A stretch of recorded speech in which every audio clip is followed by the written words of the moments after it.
자, 이제 창세기 6장을 읽어보도록 하겠습니다.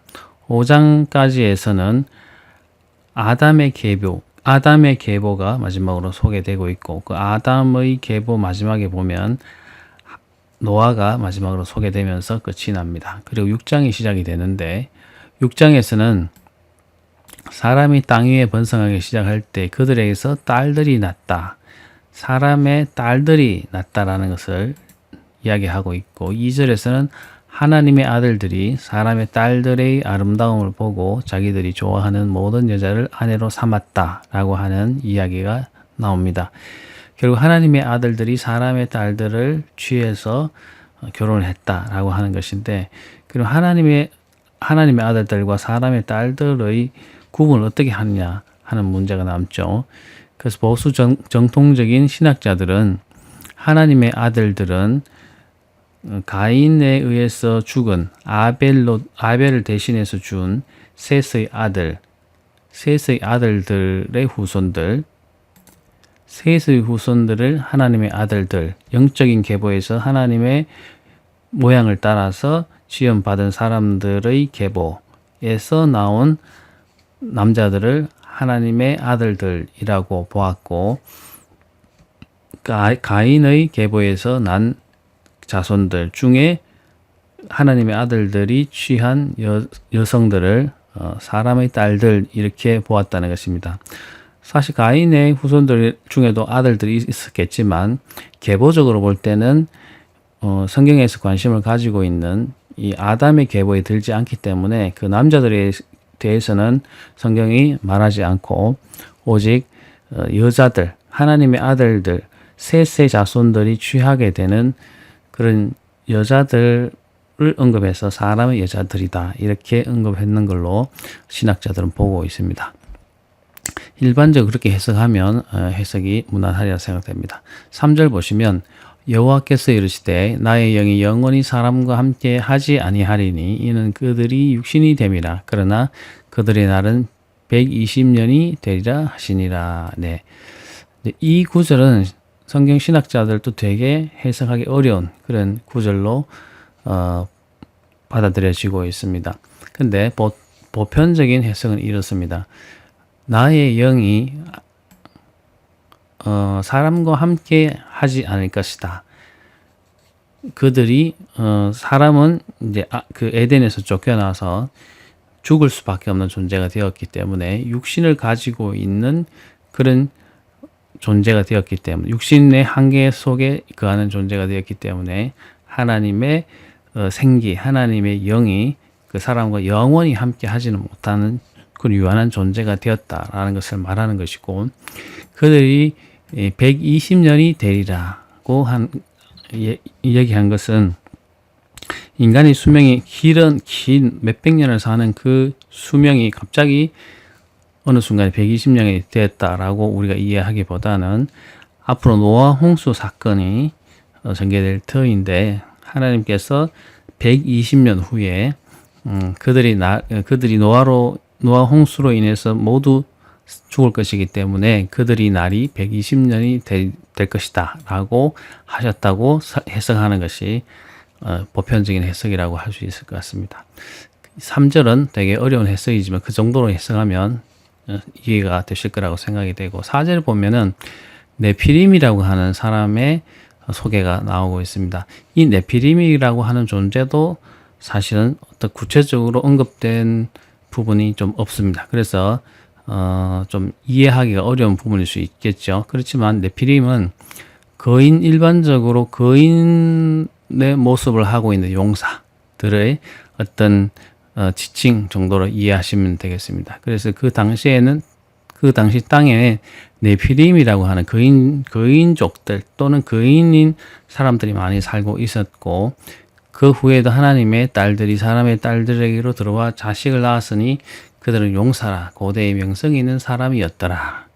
네, 다시 말하면 하나님의 아들들과 사람의 딸들이 결혼해서 자식을 낳았는데 그들 중에는 키가 크고 용사인 사람들이 많았고, 그래서 고대에는 그런 용사로서 이름을 떨친 사람들도 많았다. 라고 하는 것이 6장 4절의 언급이라고 보시면 좋을 것 같습니다. 왜냐하면 하나님의 아들과 사람의 딸들 중에는 그런 용사였던 사람들이 꽤 있었다라고 하는 진술이기 때문에 그렇습니다. 자, 5절 보시면 5절 6절은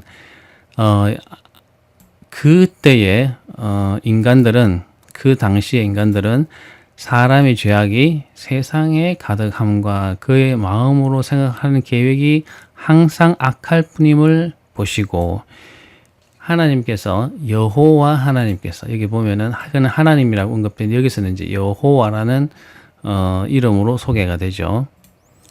네, 여호와라고 하는 이름에 대해서는 나중에 한번 언급할 일이 있을 것 같은데 하나님이라고 얘기하고 또는 이제 야훼 또는 여호와라고 하는 그런 또 별칭으로 하나님에 대해서 이렇게 지칭하는 그런 이름이 되겠습니다. 그래서 여호와 또는 하나님 또 여호와 하나님 네, 똑같은 분을 지칭한다고 우리는 볼 수 있는데 아무튼 여기서는 여호와께서 사람의 죄악이 세상에 가득하고 또 마음을 생각하는 모든 계획이 악할 뿐임을 아시고 보시고 땅 위에 사람 지으셨음을 한탄하셔서 사람 마음에 근심하시게 됩니다.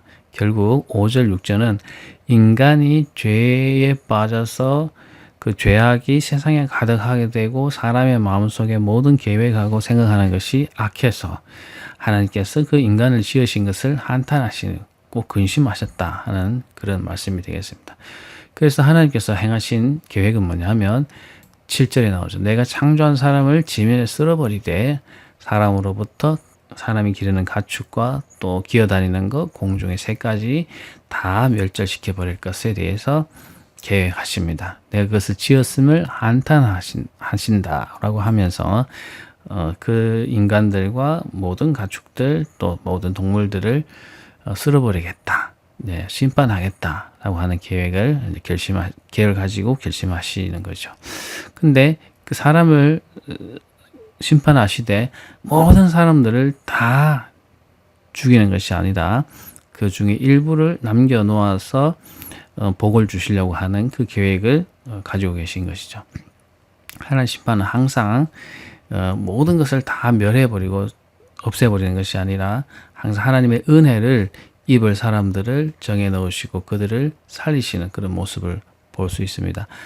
8절에 보시면 그렇지만은 모든 사람들이 죄악의 상태에 빠져서 생각하는 것이 모든 것이 악하였지만 그렇지만 노아는 하나님께 은혜를 입은 자로서 은혜를 입었던 자라고 하는 것이죠. 하나님의 은혜, 하나님의 사랑, 또 하나님의 강권적으로 주시는 사랑을 입었던 자라는 것입니다. 그래서 노아는 당대의 의인이고 당대의 완전한 자. 의인이라고 하는 것은 착하고 의롭다가 칭함을 받는 그런 자라는 것이고 완전한 자라고 하는 것은 도덕적으로 사람이기 때문에 악함에서 완전히 벗어날 수는 없지만 그러나 도덕적으로 칭송을 받는 그런 자라고 하는 정도의 한계는 있지만 그래도 우리가 도덕적으로 온당하다고 인정할 만한 자였다라는 것이죠. 그는 하나님과 동행하는 자였다고 합니다. 그런데 그 아들이 셋이 있었는데 셈과 함과 야벳이라고 하는 세 아들이 있었다. 이렇게 노아에 대해서 소개를 하고 있습니다. 첫째는 하나님의 은혜를 입은 자였고 의인이고 당대의 완전한 자였고 하나님과 동행하는 자였고 그 아들이 셋이 있었는데 셈과 함과 야벳이라고 하는 세 아들이 있었다고 합니다. 자, 그때에 온 땅이 하나님 앞에서 부패해서 포악함이 땅에 가득했다. 그리고 하나님이 보신즉 땅에 부패하였으니 이는 땅에서 모든 혈육이 있는 자의 행위가 부패함이었더라. 자, 노아의 상태와 대비되죠. 온 땅이 하나님 앞에서 부패하였다는 썩었다는 것을 말합니다. 하나님 앞에서 썩어 있는 상태고 포악함이 땅에 가득한 그런 상태였습니다. 하나님이 보니까 땅이 부패하였으니 이 땅의 모든 육체, 모든 혈육이 있는 자의 행위가 부패하고 악했다 하는 것이 11절의 내용이죠. 노아의 상태와 대비되고 모든 세상의 사람들은 네, 이런 상황에 빠져 있었다고 하는 것입니다. 그래서 하나님 심판의 계획을 갖고 있으시는 거죠. 그래서 하나님이 노아에게 이르실 때 모두 혈육이 있는 자의 포악함이 땅에 가득함으로 그 큰 날이 내 앞에 이르렀으니 내가 그들의 땅과 함께 멸하리라. 자, 하나님께서 멸하시겠다고 계획을 세우시고 고페르 나무로 너를 위하여 방주를 만들되 그 안에 칸들을 막고 역청을 그 안팎에 칠하라.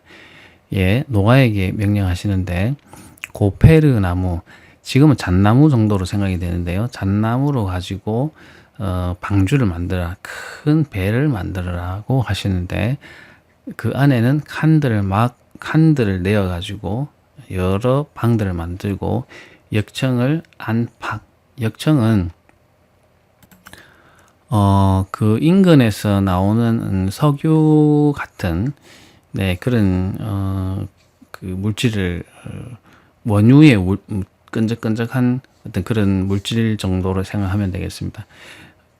그 당시엔 땅에서는 그런 것이 많이 났다고 하는데 그런 끈적끈적하고 기름기가 있는 그런 물질들을 구해 가지고 예, 방주의 안팎에 칠함으로써 방수 효과를 누릴 수 있는 방수가 되는 그런 모양으로 방주를 만들라라고 하는 것입니다.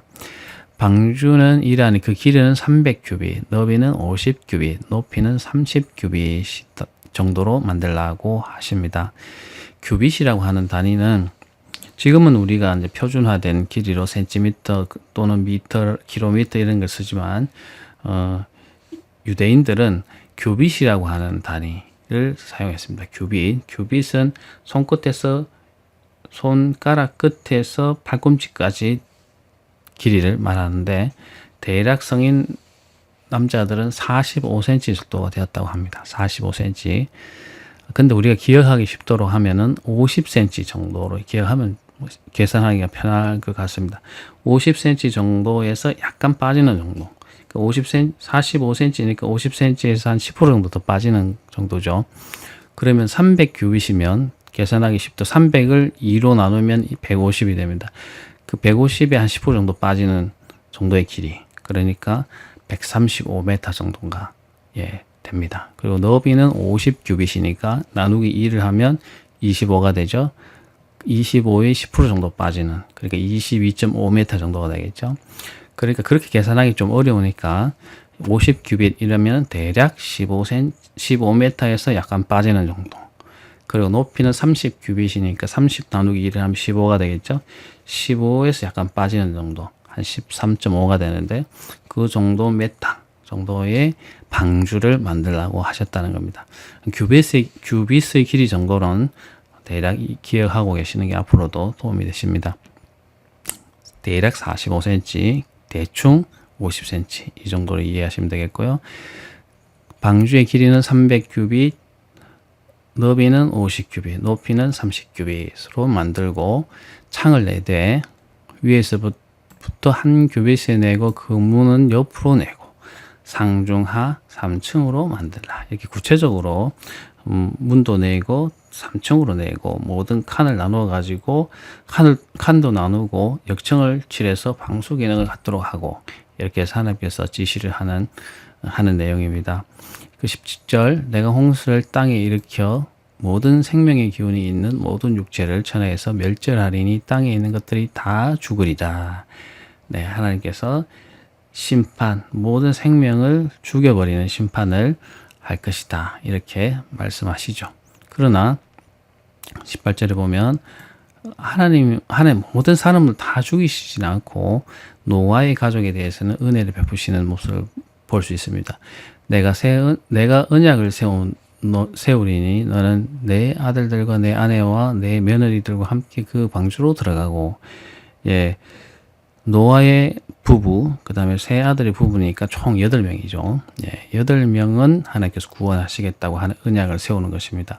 혈육 있는 모든 생물을 너는 각기 암수 한 쌍씩 방주로 끌어들여 너와 함께 생명을 보존하게 하되, 새가 그 종류대로, 가축이 그 종류대로, 땅에 기는 모든 것이 그 종류대로 각기 둘씩 내게로 나오리니 그 생명을 보존하게 하라. 너는 먹을 것 모든 양식을 내게로 가져다가 저축하라. 이것들이 너와 그들이 먹을 것이 되리라. 네, 노아가 이와 같이 하여 하나님이 자기에게 명하신 대로 다 준행하였더라. 보시면 인간의 타락에 의해서 그 인간의 주변에 있는 모든 생물들이 죽기도 하지만 또한 구원받는 그 인간의 인간의 또 하나님께서 맡기신 생물들은 짝으로 또 구원을 받는 그런 모습을 볼 수 있습니다. 그러니까 그 구원받는 그 인간에게는 자연도 구원을 받아서 풍성하게 되고 또 그렇지 못한 인간의 옆에 있는 가축들과 동물들과 모든 생명들은 또 다 죽게 되는 그런 모습을 볼 수 있습니다. 자연도 인간의 죄악과 또 복을 받는 데에서 영향을 받는 그런 모습을 우리가 같이 볼 수 있죠. 자, 오늘은 6장을 읽어봤습니다. 6장의 내용이 조금 복잡하지만 그래도 읽는데 크게 어려움이 없을 걸로 생각이 됩니다. 6장을 한번 읽어보시고 궁금한 점이 있으면 질문해 주시면 좋겠습니다.